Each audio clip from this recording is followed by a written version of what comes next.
ఎలా జీవించాలి అనే పుస్తకం నుండి రామకృష్ణ పరమహంస గారి సమాధానాలను చూద్దాం. ఒక భక్తుడు అడుగుతున్నాడంట, ఉత్తమ గురువు ఎలా ఉంటాడు అని.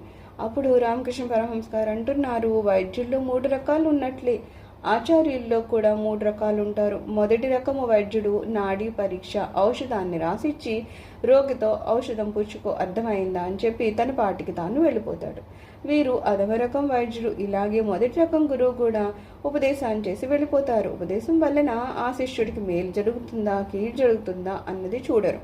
రామకృష్ణ పరమహంస గారు అంటున్నారంట, గురువులు 3 రకాలుగా ఉంటారంట. ఎలాగా వైద్యుల్లో కూడా, అంటే డాక్టర్లు కూడా 3 రకాలు ఉంటారంట.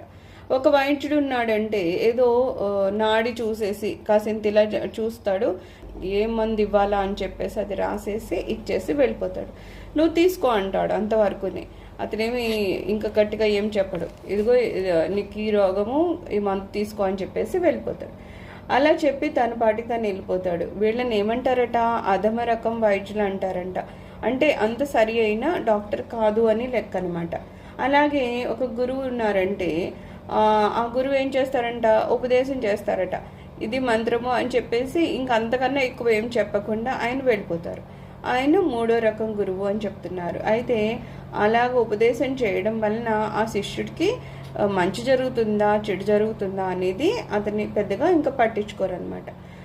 అయితే మొదట ఆయన కేవలం మందు రాసి ఇచ్చేస్తే, రెండో ఆయన ఏం చేస్తున్నారు, మందుని రోగి తాగమని చెప్తారు. అదే రోగి నాకు వద్దండి బాబు చేదుగా ఉందంటే, అలా కాదయ్యా ఇది తాగడం వల్ల ఇది లాభము అది లాభం అని చెప్పినట్టు రెండవ రకము గురువులు కూడా ఏం చేస్తారట, మంత్రాన్ని ఇచ్చో లేకపోతే ఉపదేశాలు చేసో అవి ఎందుకు చేయాలి లేకపోతే ఏదో రకంగా చేయమని నచ్చ చెప్పడానికి ప్రయత్నం చేస్తారట. ఇంకా 3వ రకమైన డాక్టర్ ఏం చేస్తాడంట, చాలా బలవంతంగా అయినా సరే అతన్ని నోట్లో ఆ మందు వేసేస్తాడనమాట. ఎందుకంటే ఆ మందు తీసుకోకపోతే ఆ రోగికి ఆ జబ్బు నయం కాదు. సో నయం అయ్యే వరకు అతని బాధ్యత అతను తీసుకుంటాడు.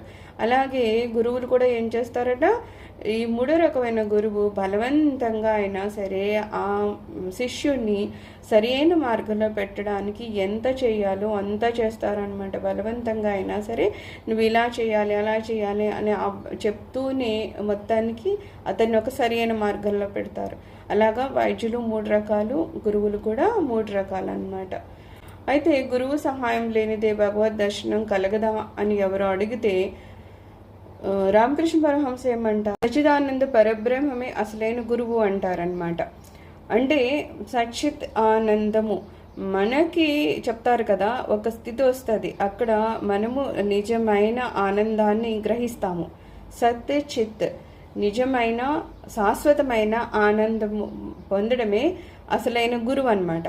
అయితే అలాంటి స్థితికి వెళ్ళాలంటే గురువు గారు మనకు ఉపదేశం ఇచ్చి ఒక మార్గదర్శనం చేస్తారు.